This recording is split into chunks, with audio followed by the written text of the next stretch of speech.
성형의 부작용인가요? 다시는 동시를 안 봤답니다. 동시효빈이라.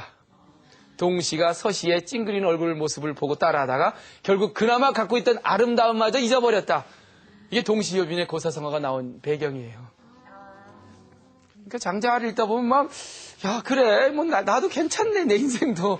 뭐, 이런 어떤 내 인생에 대한 아름다움이 더욱더 지극해지고, 나를 사랑하게 되고, 내 인생을 긍정하게 됩니다.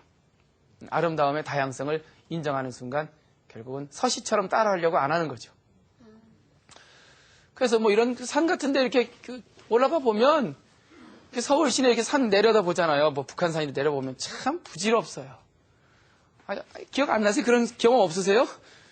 뭐 강 하나 두고 뭐 강북이니 남이니 뭐 몇 평이니 이게 사실 그렇게 별로 중요한 게 아닌데 위에 올라가서 보면 좀 높은 데서 올라가 보면 근데 그보다 조금 더 움직이기 위해서 정말 인생의 그 모든 걸 파는 거 보면서 야, 이 장자 철학이라는 게 좀 이 시대에 의미가 있겠다.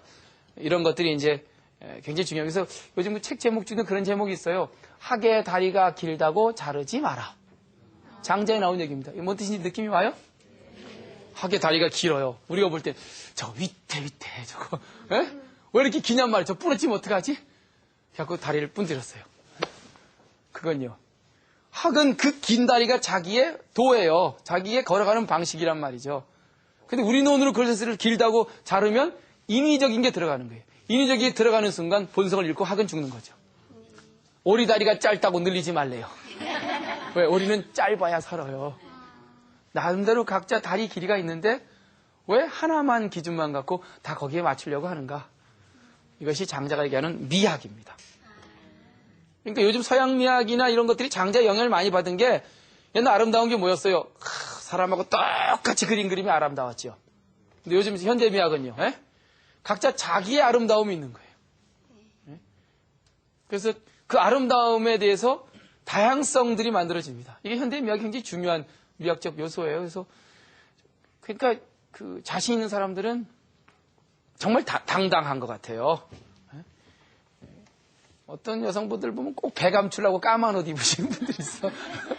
그게 자꾸만 좀 보기가 민망해서 그런가요? 근데 이렇게 당당한 사람들 보면 배 탁 튀어나오고 다녀요. 그래, 나 배 나왔다. 이런 것들 보면 당당해 보여요. 옛날에 뭐 임신하면 막 감추고 다녔잖아요. 요즘은 다 이렇게 배우고 다녀요. 당당한 거예요. 왜? 여자로서 임신이야말로 가장 위대한 일이다. 이게 감출 일이 아니라는 거죠. 요즘 시대 미학은 있는 그대로를 보여주는 게 가장 아름다운 방식일 수도 있어요. 그래서 그런 것들이 이제 장자 철학을 얘기하는 데서 자기만의 아름다움을 찾아야 된다. 예? 그 다음에 세상은 하나가 아니라 다양함이 있다. 다양성, 아름다움의 다양성. 세 번째는 평정의 마음을 가져야 된다. 장자에 보면은 그런 얘기 나옵니다. 어느 그 왕이 있었는데 위나라 왕이 투개를 좋아했대요. 투개가 뭔지 아십니까? 닭싸움. 투개라는 게 닭을 놓고 서로 싸우게 만드는 건데 닭싸움을 하도 좋아하다 보니까 이제 세상에서 가장 센 닭을 찾은 거예요. 그래서 뭐 수소문해갖고 정말 진짜 쌈닭 하나 잘 구해왔어요. 그래서 그 당시 그 기성자라는 사람한테 야, 당신 정말 닭 훈련을 잘 시키는 사육사인데 내 이 쌈닭을 제대로 훈련시켜서 최고가 되게 하라. 알았다.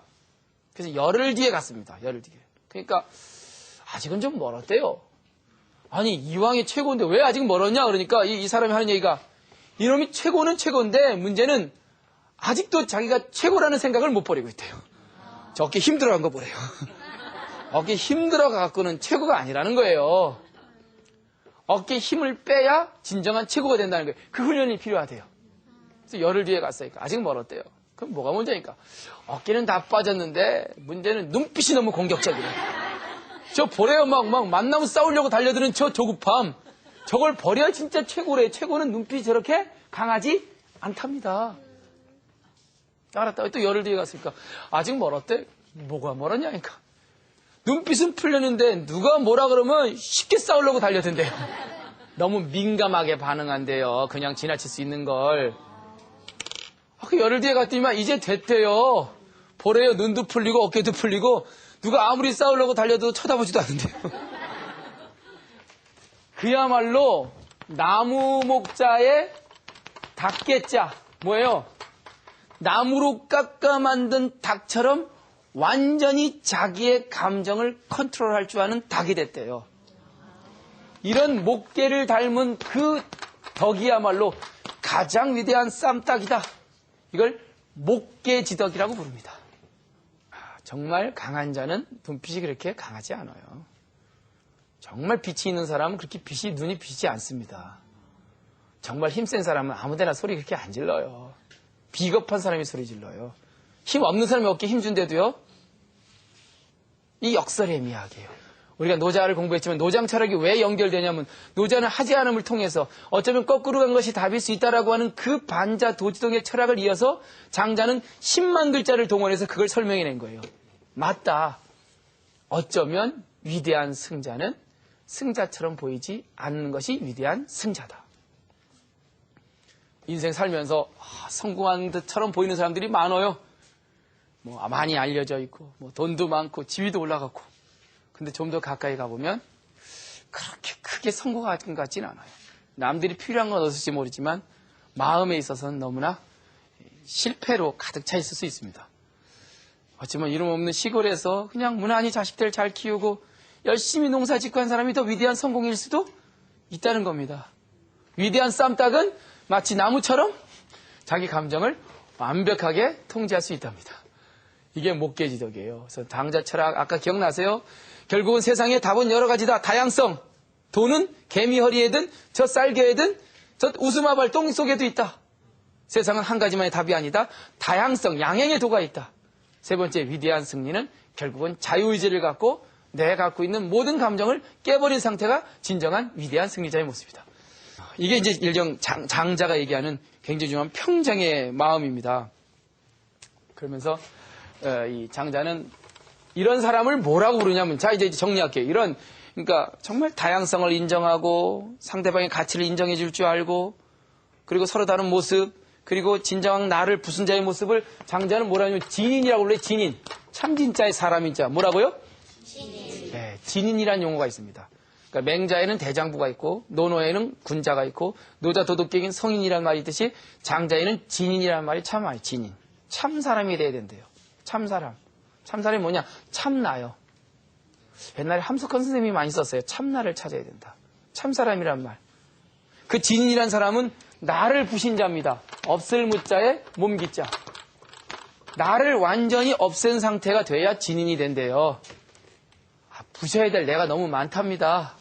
없어요, 여러분들? 자, 이제부터 이제 꼽아보죠. 뭘부터 부셔야 돼요? 예? 그런 편견, 고집, 이런 것들 다 부시면 진짜 참나가 나와요. 참나가 나왔을 때 손 안 트는 약이 새로운 용도로 만들어집니다. 하찮게 보이던 인생이 가장 아름다운 인생으로 전화돼요. 그야말로 내가 이 세상에서 가장 행복하다는 느낌이 옵니다. 그게 참나의 모습이에요. 진인이라는 거죠. 그 진인은 노자가 비워라 비워라 그 비움에서 완성한 자가 진인입니다. 참나를 찾으래요. 그 진인이라는